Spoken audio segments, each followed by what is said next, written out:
они перебивают, вот здесь вот моют, вот в этом, в ванне, и наклеивают наклейки.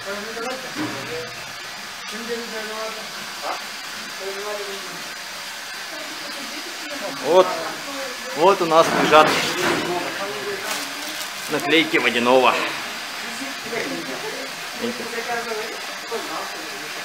100 рублей.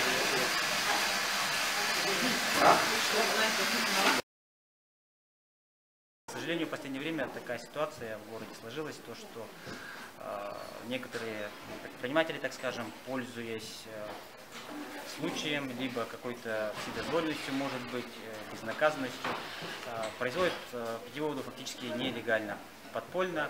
Ну, кто-то пытается сдавать какие-то анализы, кто-то что-то пытается делать, но стопроцентной гарантии качества воды, в частности в условиях производства, да, не соблюдается.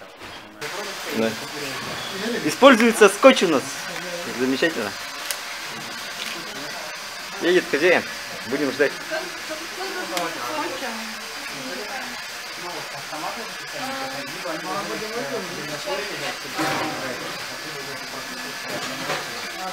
Крутейшая система, инновация. Еще раз ванна.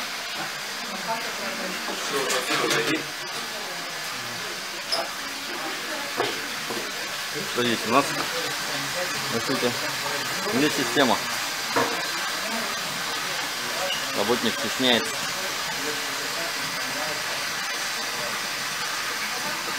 Через процессы, там же вон розетки.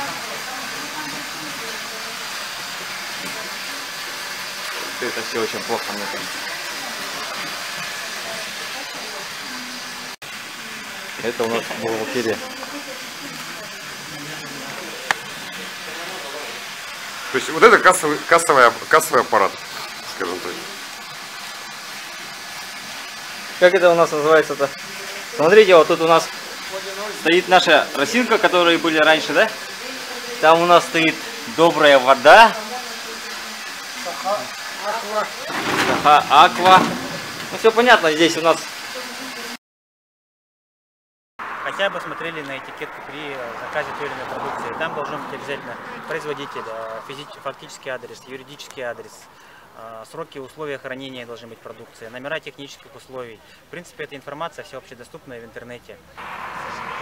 То есть могут они, например, позвонить, спросить, вот юридическое лицо, поэтому если не ответят, то уже заказывать не надо? Да, соответственно, если при заказе продукции вам не могут ответить, где находится производитель, куда можно подъехать, кто юрлицо, кто производитель, если на такие вопросы затрудняется ответить вам диспетчер доставки, то уже стоит задуматься, стоит ли заказывать у данного производителя продукцию.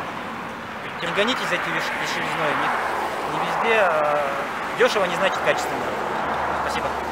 Давайте один человек пройдете. Ну, хорошо. Легче было. И вот. У нас тут получается тройная система фильтрации. Вот. Фильтрируется первый фильтр, он делает грубую очистку. Потом более тонкий и более самый тонкий фильтр. Ну как бы постепенно. Вот. И тройная система фильтрации происходит. А потом под конец, обычно у всех фильтрирующих компаний, у них только один фильтр и все, воду чистят. А у нас помимо этого после фильтрации приходит, вот знаете, как в больницах делают кварцевание.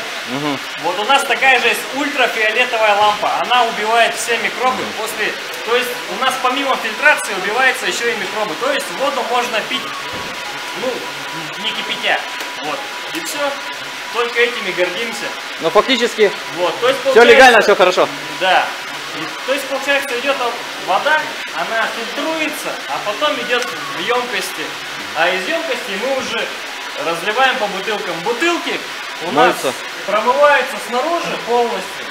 Вот, а потом, помимо этого, у нас идет дезинфекция изнутри. То есть бутылка, помимо того, что она снаружи промывается, она еще и изнутри дезинфицируется. А каким средством он дезинфицирует? Вот. Она специальным средством, вот, потом я покажу. Вот. Она убивает все микробы абсолютно, вплоть до того, что туберкулез и так далее, прочие болезни. Вот. А потом после этого споласкивается очищенной водой, если проще. Нет, это только снаружи, а внутри другая. Вот. Потом после этого она споласкивается очищенной водой, и после этого заливается. После этого мы даже крышки мы промываем, те же самые, а потом пломбируем, и все, бутылки, вот они. Ну хорошо, супер. Протокол составляем, все подписываем и направляем. Нам надо выявлять, кто здесь руководитель и так далее. Я думаю, что в принципе мы адрес пишем и все.